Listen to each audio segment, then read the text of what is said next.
All right, so do you want to play college baseball? Maybe even earn a scholarship to play?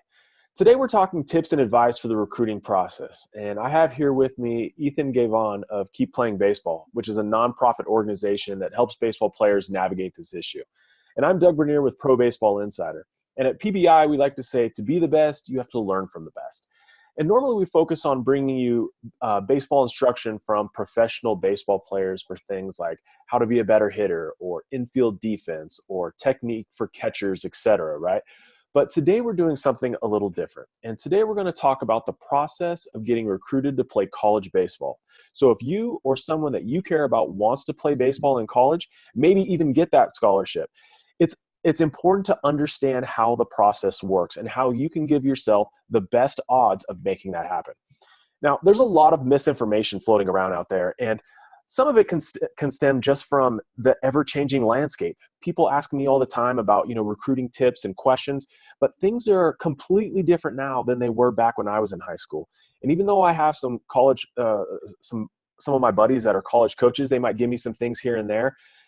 Things change year to year, and to stay on top of it is very, very challenging. So I'm very fortunate that we have an expert, someone that is, that stays on top of it, that'll be able to help us out.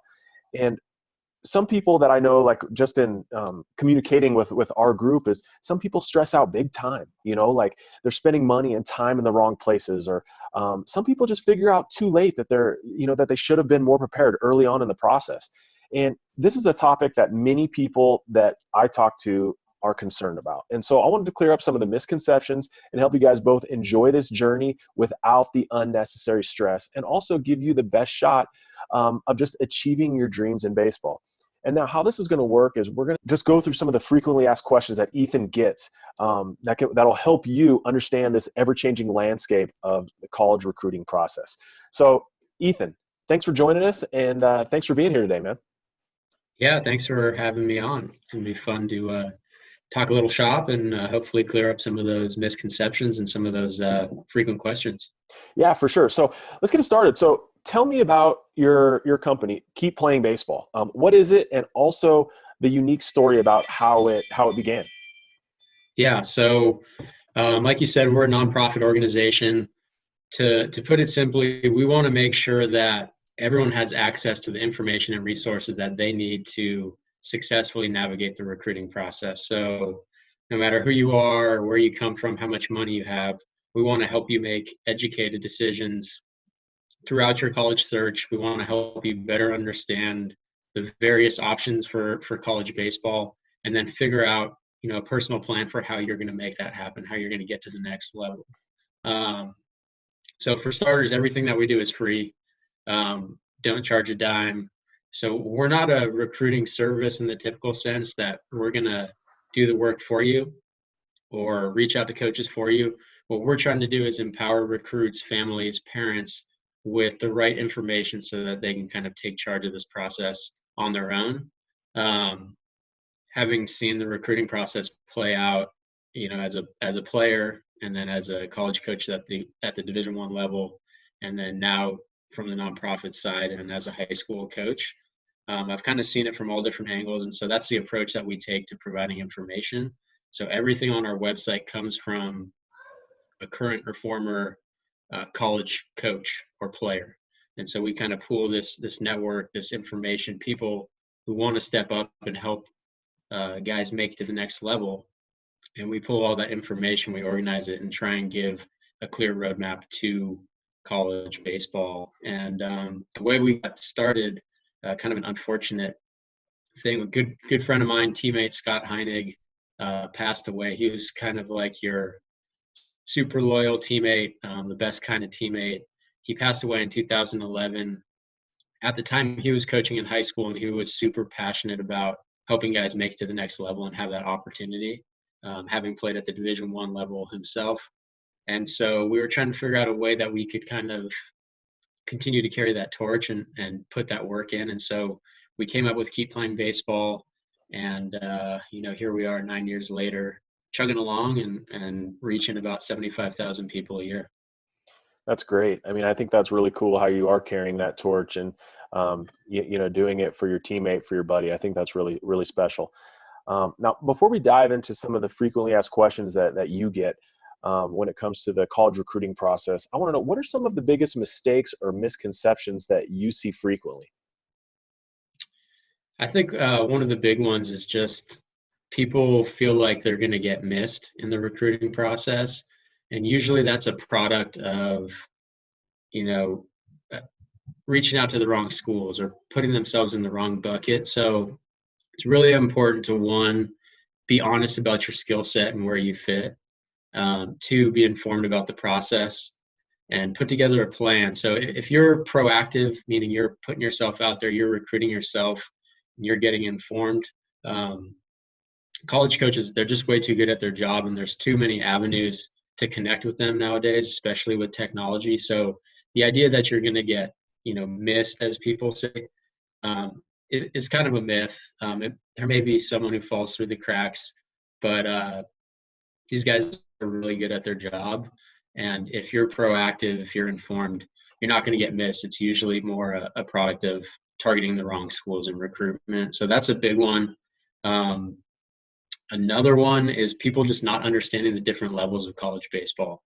So kind of, everyone understands Division I because you got the College World Series. There's a lot more publicity around that. But a lot of people don't realize that there's junior colleges, and having been there yourself, I'm sure you can testify to this. There's junior colleges that would compete with and beat Division I programs on a regular basis, right? There's NAIA programs. So basically, at every level of college baseball, there's teams or even conferences that could compete with teams or conferences from every other level of college baseball. So that's another big one. Just not understanding how much opportunity is out there, what the different levels mean, and there's over 1,600 college baseball programs out there at all the levels. So a lot of baseball out there, and most people don't know about most of it. Well, I think it's interesting how you said that, being a good self-evaluator and kind of have an idea where you fit, right? I remember out of high school, there were three schools I wanted to go to. I wanted to go to Arizona State, University of Texas, or Miami, right? I thought that would be awesome. Well, Yeah. I got nothing, like not even any small Division I school. So I ended up going to a junior college, and it actually turned out to be the best thing that ever happened to me. But it was kind of one of those things where it was more of my emotion and where I wanted to end up, like in a perfect world, but I wasn't being a real good self-evaluator at the time. So I think that's a really good thing you brought up, because I think it's really important, right? Yeah, it's huge. All right, so let's get into the very first question I have. If I want to play college baseball, how do I get recruited? Yeah, it's a broad question, but it's one that's misunderstood. I think a lot of people are looking for a magic pill. They're looking for someone to tell them, "Hey, this is how you make it to college baseball. There's this one path. If you hit all these steps, then you're going to make it." And that's not really true. There's infinite steps, and it starts with just getting informed, right? So we talk about a 10-step process of breaking the recruiting process down, um, just so that it's in more manageable chunks, right? So the first one for us is understand college baseball. So that gets back to a little bit of what I talked about last question, but understanding that there's, hey, over 1,600 college baseball programs in the country, right?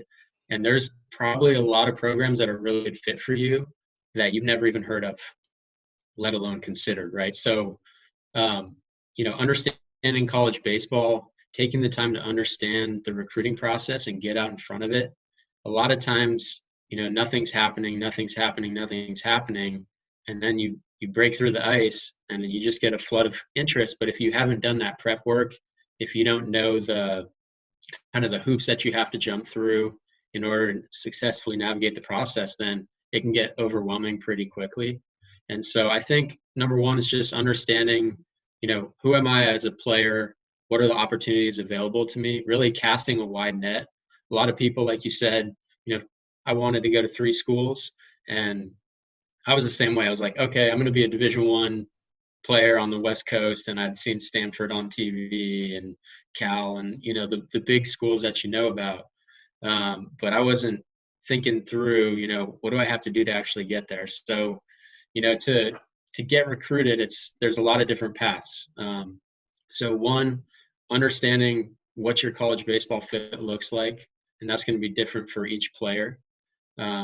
Two, you know, being realistic and evaluating my skill set, my academics, which of these programs fit for me. So if I start with the super wide net, I'm not eliminating any programs. I'm taking interest as it comes to me, and then I can start to narrow that down as I get closer to making a decision. But a lot of people say, hey, these are the 5 schools I want to go to. Well, this one, they're not looking for a catcher. This one, they have no more scholarships, so it's not a financial fit. This one doesn't like the way you play. This one's looking for a left-handed hitter, and you don't do as well in the ACT or SAT as you think. And now all of a sudden those 5 schools disappear pretty quickly. So understanding the process, creating a personal plan for how you're going to get there, and then, cast a wide net and narrow it down as you go. I think those are really good places to start. Yeah, that sounds great. I like cast a wide net. I really agree with that. Like, I think it's always easier to kind of, tighten it up as you get going through the process rather than start tight and then just being like, oh, now what do I do? And then just try to then you're scrambling. Now, when I work with players, I'm always trying to work on skill development, right? Like, how can we work on a specific skill that we can improve so you can hopefully separate yourself from that big group of competitive players, and separate yourself in a way where a college coach or someone can notice you, right? How do I make sure, because most of us are crammed in with a bunch of skilled players, right? How do I make sure that I don't get overlooked or don't get missed as a player if I want to play college baseball? I think you hit the nail on the head when you say there's a bunch of players with similar skill sets, right? So unless you're the very best player in the country, there's going to be someone else who has the same skill set as you. So how are coaches going to decide to pick you? What's going to make them choose you? And a lot of times it comes down to, luckily for people who put in the work and attend to the details, it comes down to the intangibles, right? So are you a good student? Every coach is going to do a character check, right? They're going to ask your current coach, hey, what kind of teammate is he?